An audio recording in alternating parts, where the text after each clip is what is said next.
नमस्कार, मी शिवानी स्वामी.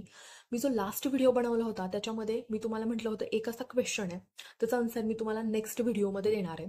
तो क्वेश्चन असा होता, driving force behind the movement of India from south hemisphere to north hemisphere. So ह्या प्रश्नाचं उत्तर मी तुम्हाला आजच्या व्हिडिओमध्ये देणार आहे. सो आजच्या आपल्या व्हिडिओचा टॉपिक असणार आहे convection current theory by Arthur Holmes. Arthur Holmes हे एक इंग्लिश जिओलॉजिस्ट आहेत. त्यांनी हा सिद्धांत मांडलेला आहे. त्यांच्या ऑब्झर्वेशननुसार त्यांचं म्हणणं काय आहे की लिथोस्पिअरच्या खाली मॅन्टल असतो. मॅन्टलमध्ये कन्व्हेक्शन सेल्स तयार होतात.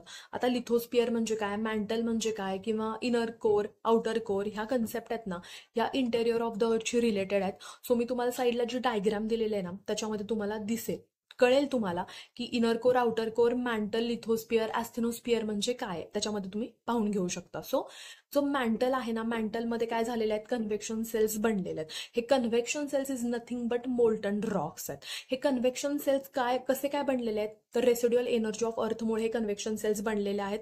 त्याची एक रायझिंग लिंब आहे. रायझिंग लिंब काय करते, अर्थ क्रस्टवरती फोर्स अप्लाय करते. एक डिसेंडिंग लिंब आहे आणि एक डायव्हर्जिंग लिंब आहे. ज्यावेळेस रायझिंग लिंब आहे ना, ती काय करते, फोर्स ज्यावेळेस ती अप्लाय करते अर्थ क्रस्टवरती त्यावेळेस अर्थ क्रस्ट काय होतो, ब्रेक होतो. अर्थ क्रस्ट ब्रेक झाला की डायव्हर्जिंग लिंबमुळे ती काय होते, earth crust from one place to another place काय होणार आहे, ते मूव्ह होणार आहे. आणि ज्यावेळेस डिसेंडिंग लिंब, कन्व्हेक्शन सेलची जी डिसेंडिंग लिंब आहे ना, ज्यावेळेस दोन डिसेंडिंग लिंब एकत्र येतात त्यावेळेस काय होणार आहे, कन्व्हर्जन होणार आहे. त्यामुळे ते दोन अर्थ क्रस्टला काय करणार आहेत, तर ते जवळ आणणार आहेत. सो इंडिया जो की साऊथ हेमिस्फिअर मधून नॉर्थ हेमिस्फिअर मध्ये गेला, त्याचं कारण तुम्हाला कळालं का, की कन्व्हेक्शन करंट ऑफ मॅन्टल. या कन्व्हेक्शन करंट ऑफ मॅन्टलमुळे इंडिया साऊथ हेमिस्फिअर मधून नॉर्थ हेमिस्फिअर मध्ये गेला.